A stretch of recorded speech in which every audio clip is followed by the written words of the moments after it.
L'UNHCR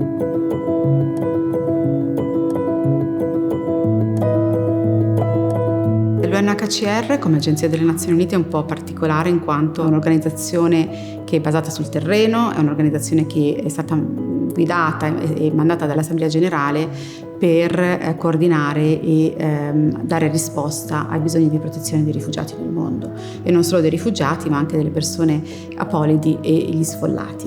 Quindi è un'organizzazione che ha come obiettivo quello di essere molto concreta, di essere presente vicino ai rifugiati, molto meno un'organizzazione politica e molto più un'organizzazione umanitaria che cerca appunto di dare delle risposte concrete per i rifugiati e per i loro bisogni.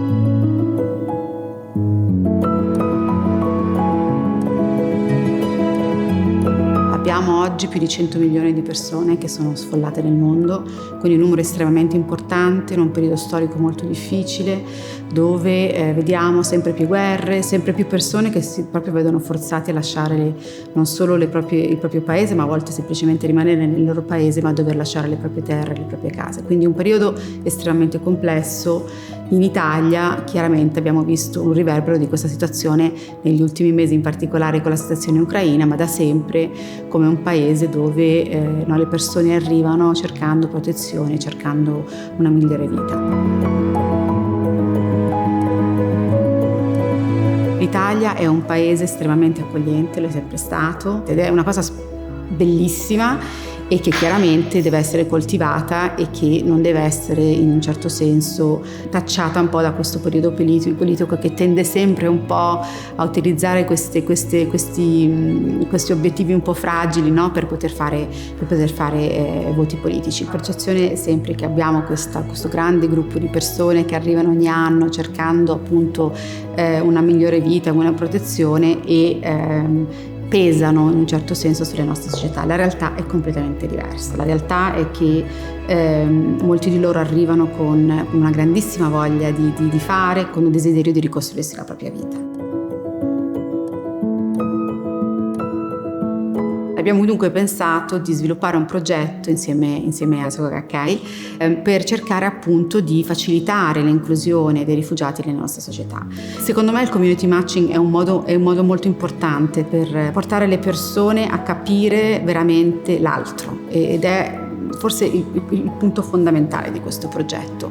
Non solo aiutare, non solo accogliere, non solo dare una mano all'altro, ma capirlo l'altro, perché se non si capisce la persona che si ha davanti è molto difficile avere empatia, è molto difficile capire la sua situazione ed è molto più facile arrivare a conclusioni affrettate.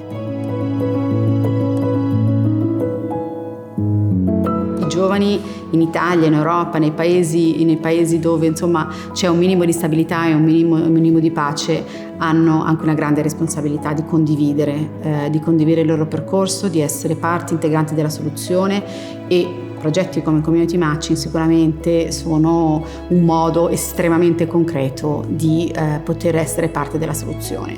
Ognuno di noi può fare qualcosa per facilitare la crescita, per facilitare l'inclusione dei rifugiati, che veramente oggigiorno sono diventati un numero stratosferico, quindi bisogna cercare di capire come invece i giovani possono essere la risposta, no?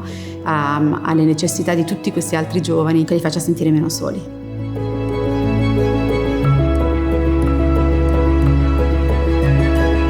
Io veramente vorrei ringraziare Sogakai per tutto il supporto che ha dato all'UNHCR e alle organizzazioni con cui lavoriamo per portare avanti questo progetto, che spero possa essere ampliato sempre di più e diventare un concetto appunto di accoglienza diverso dal semplice aiuto materiale che noi possiamo dare ai rifugiati quando arrivano nel nostro paese.